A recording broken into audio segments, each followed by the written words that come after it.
যেখানেই যাই না কেন আমার সবসময় একটা জিনিস মাথায় আসে যে পরিবেশ। এই যে পরিবেশের কথা বারবার বলতেছি, এখানে যে কটা যায় তো জায়গা দেখতেছি গুলিয়াখালীর এই ছোটো ছোটো গর্তগুলার যে জায়গায় দেখতেছি এখানে ময়লা আর ময়লা আর ময়লা, যেগুলো আমরাই রেখে যাচ্ছি, আমরাই এসব করতেছি। তো এইসব করার আসলে মূল কারণ কী? আসলে আমাদের এই যে সচেতনতা বা আমাদের যে চিন্তাভাবনা, আমরা কীভাবে চিন্তা করি বা আসলে কী ভাবি আমি জানি না।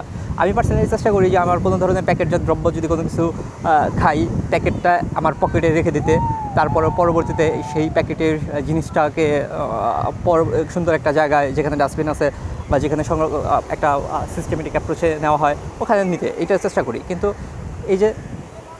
এই যে প্রত্যেকটা পুরো প্লেস নোংরা আর নোংরা, এভাবে আসলে পর্যটন বাঁচতে পারে না, এভাবে আসলে দেশ চলতে পারে না। যেটা আসলে ওই যে বলি না, সরকারের সমস্যা, অমুকের সমস্যা, তার সমস্যা, কিন্তু অ্যাকচুয়াল সমস্যা কিন্তু আমাদের নিজেদের মধ্যে।